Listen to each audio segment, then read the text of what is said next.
ஆண்டவராய் இயேசு கிறிஸ்துவின் நாமத்தினாலே அன்பின் வாழ்த்துதல். கர்த்தருடைய பிள்ளைகளே, நீங்கள் எப்படி எல்லாரும் சந்தோஷமாய் சமாதானமாய் தேவ சமூகத்தில் இருக்கிறீங்களா? தேவனோடு கூட இருக்கிற ஒவ்வொரு நிமிஷம் நமக்கு வெற்றி உள்ளதாக இருக்கிறது. நம்முடைய ஆண்டவர் நம்மோடு கூட இருந்து நம்மை நடத்துகிறவராய் இருக்கிறார். இந்த நல்ல நாளிலும் ஆண்டவருடைய சமூகத்திலே அவரை நோக்கி பார்த்து அவருடைய வார்த்தைக்காய் காத்திருக்கிறீங்களா? உங்களுடைய எதிர்பார்ப்புகளுக்கு தேவன் தாமே தம்முடைய வசனத்துக்கூடாக உங்களை தைரியப்படுத்தி உங்களை நடத்த அவர் வல்லமை உள்ளவராய் இருக்கிறார்.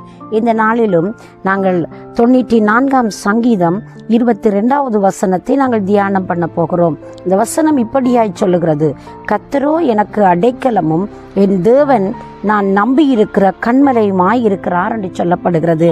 நம்முடைய ஆண்டவர் நமக்கு அடைக்கலமாய் இருக்கிறார். அடைக்கலம் எப்பொழுது தேவைப்படுகிறது? ஏதோ ஒரு எதிரியுடைய தாக்குதலுக்கு தப்பும்படியாக நமக்கு அடைக்கலம் தேவை.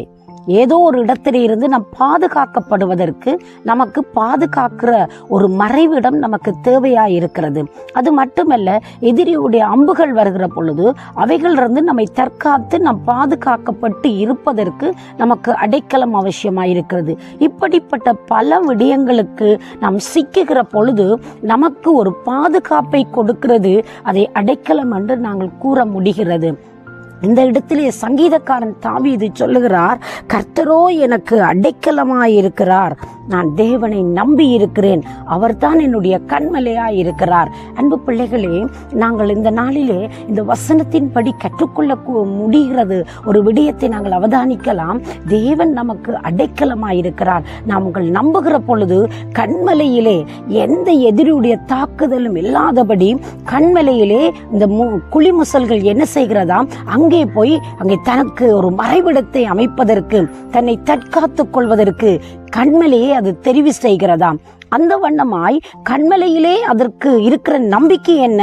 எனக்கு எந்த ஒரு ஆபத்தும் வர முடியாது, எதிரிகளுடைய தாக்குதல், எதிரிகளுடைய அம்புகள், எதிரிகளுடைய சதிகள் எல்லா திட்டத்துக்கும் என்னை காப்பாற்றுவதற்கு கன்மலையானது மிக முக்கியம் என்று அந்த குளிமுசல் அது தெரிவு செய்கிறது.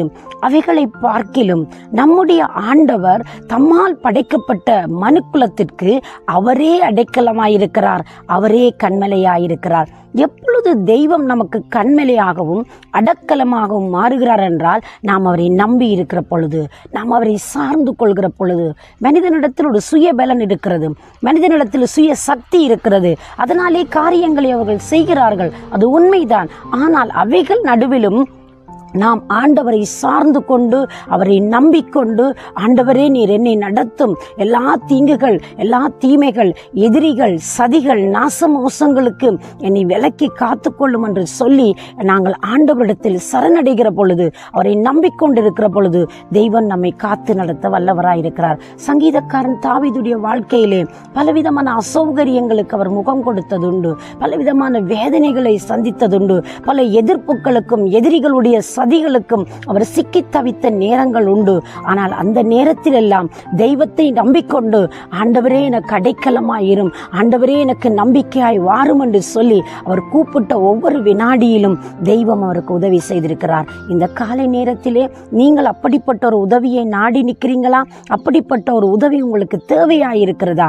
எந்த சிக்கலுக்குள் நீங்கள் சிக்கி தவிக்கிறீர்கள்? எந்த வேதனை கட்டத்திற்கு நீங்கள் கடந்து போய் கொண்டிருக்கிறீங்க? எந்த நிலையில நீங்க நின்றாலும் உங்களுக்கு எப்பொழுதுமே பாதுகாப்பும் அரணும் கன்மலையுமாய் கோட்டையாய் இருக்கக்கூடிய தெய்வம் உங்களோடு கூட இருக்கிறார். அவரை நம்பி அவரை சார்ந்து அவருடைய கரத்திலே உங்களை முழுவதுமாய் கொடுத்து பாருங்கள். தேவன் நிச்சயமாய் இந்த நாளில் அவர் பாதுகாத்து நடத்த வல்லவராய் இருக்கிறார். நீங்கள் அதே சிந்தனையோடு தெய்வத்தை நோக்கி பார்க்கிறீங்களா? நான் உங்களுக்காக மன்றாடட்டுமா? எங்களை நேசிக்கிற சர்வ வல்லமை உள்ள நல்ல ஆண்டவரே, இயேசு கிறிஸ்துவின் நாமத்தினாலே உம்முடைய பிள்ளைகள் உம்மை நம்பி உம்மை சார்ந்து கொண்டு, ஆண்டவரே எங்களுடைய இந்த கடினமான நிலையில எனக்கு உதவி புரியும் என்று சொல்லி கேட்கிற பொழுது உம்முடைய பிள்ளைகளுக்கு நீர் ஆதரவாய் இருந்து அரவணைத்து நடத்தும், ஆசீர்வதியும். இயேசுவின் நாமத்தில் ஆசீர்வதித்து ஜெபிக்கிறேன் எங்கள் ஜீவனுள்ள நல்ல பிதாவே. ஆமேன், ஆமேன். தேவன் தாமே உங்களை நிறைவாய் ஆசீர்வதிப்பாராக. God bless you.